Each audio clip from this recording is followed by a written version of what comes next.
Hi everyone and welcome back to our Learning English channel. Today we are diving into one of the most common mix-ups in English, and that is the difference between your and your. Have you been wondering about this? Let's clear up the confusion once and for all.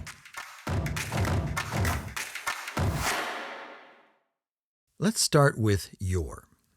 That's you apostrophe R-E.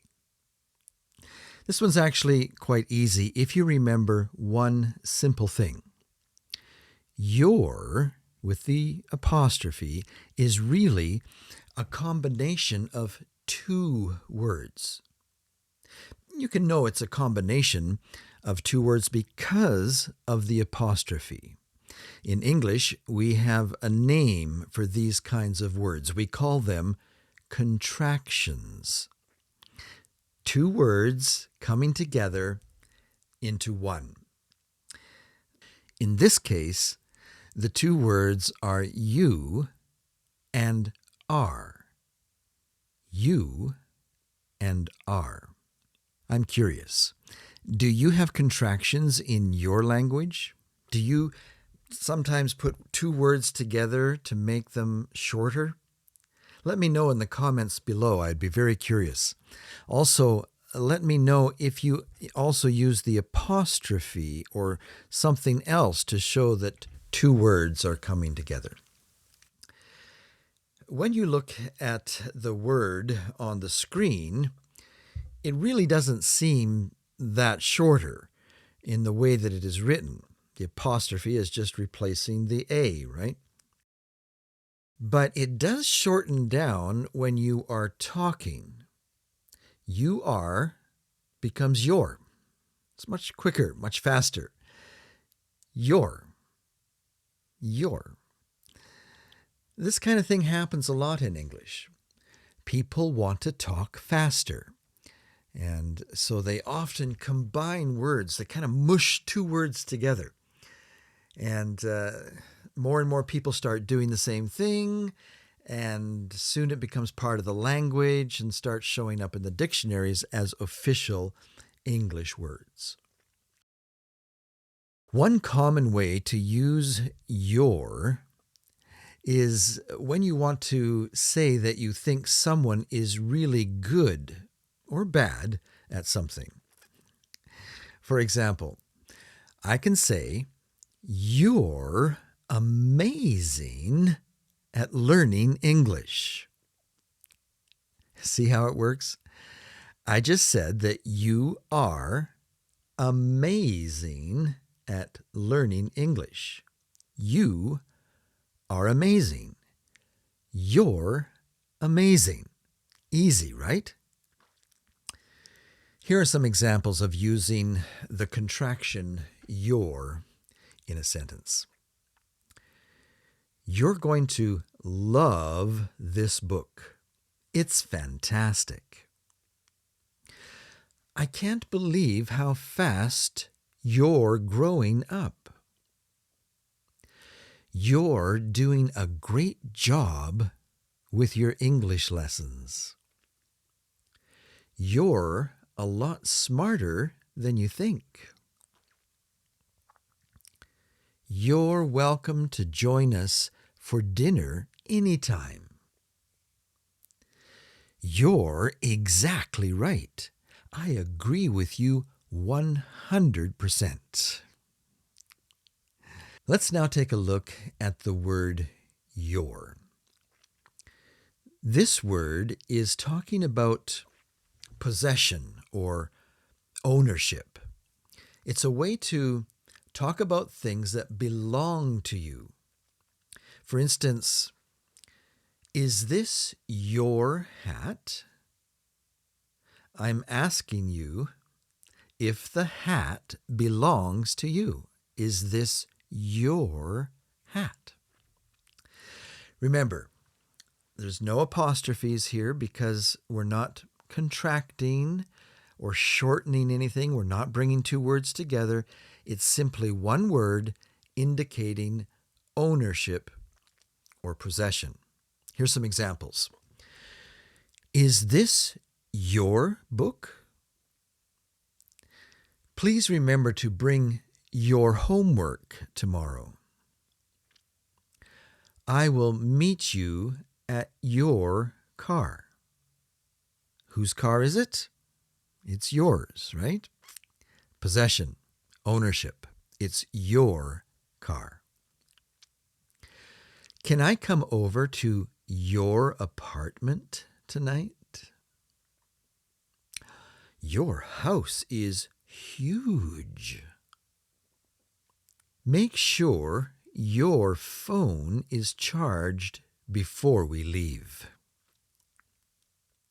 Does that clear up some confusion? I know it's difficult because they sound exactly alike, your and your. They are what we call in English homophones, two words or phrases that sound exactly alike but have different meanings. If you would like to know more about homophones, we are building a series of lessons on homophones to help you learn some of the most common ones. Homophones. I'll leave a link in the description just below here to help you find that series.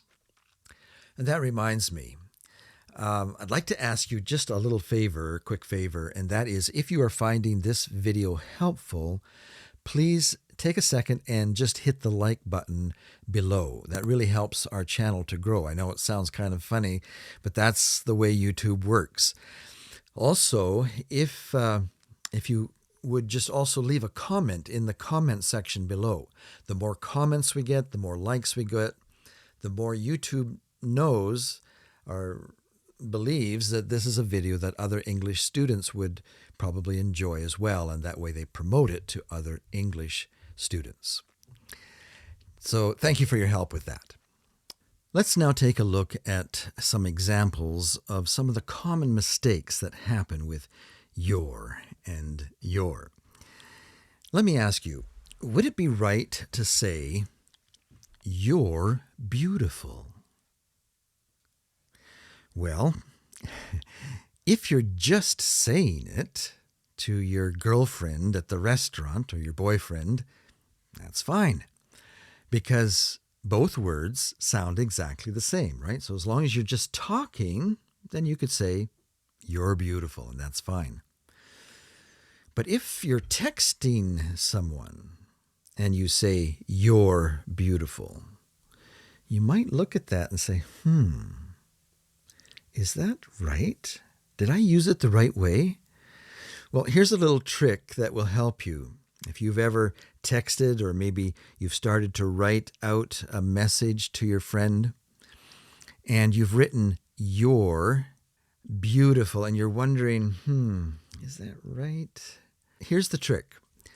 Ask yourself in your mind, could I replace that "you're" with "you are"? You are, and would it still make sense? You are beautiful. And as you say it, you realize that, yeah, that sounds right. That's better. And in that case, then you need to change it to "your" with the apostrophe, right, to be correct. You're beautiful. You are beautiful. And the same trick works the other way. If you have just texted "you're amazing" and you're looking at it and you're wondering, did I do that right? Again, just ask yourself, does it sound right to say "you are amazing"? You are amazing. And as you say it, yes, that sounds right. And so you can leave it just the way you texted it because you got it right. You're amazing. Let's put what we've learned to the test with a few quiz questions. I'll put a sentence up on the screen, and you try and decide if it should be "your" or "your." Ready? Here's the first one. You're going to love this movie. What do you think? Should it be "your" with the apostrophe or just "your"? Well, if you said your with the apostrophe, you are absolutely correct, because we can say you are, right? You are going to love this movie, right? Good job. Let's try another one. Be sure to bring your warmest coat. It's going to be cold. Which one do you think we should use here? Can you fill in the blank? That's right. It's your, showing possession, because it's their coat. It's their warmest coat. And so you're asking them to be sure to bring your warmest coat. Here's another one. I think you're the best chess player that I know. Which one do you think it should be? Your or your? Well, you got it right. It's the your with apostrophe, because you can say, I think you are the best chess player I know, right? Ask yourself that question. Can I say you are? And if you can, then use the contraction. If you can't, it doesn't sound right, then you know to use the one for possession. You forgot blank book bag at school. Which one should it be? That's right. Your, Y-O-U-R. Next time, I want to visit your favorite restaurant. Well, can we say next time I want to visit your favorite restaurant? No, that doesn't sound right at all, does it? You want to put your with no contraction. The boss said he thinks you're crazy for getting mad at the client the way you did. Which one should it be? Can we say the boss said he thinks you are crazy for getting mad at the client? Yes, that makes sense. You are crazy for getting mad at the client. You are. So we'll use the your as a contraction. You are. Well, that does it for our lesson today. I hope that you found it helpful and that you now know the real difference between your and your. If you found the video helpful, please remember to give it a like.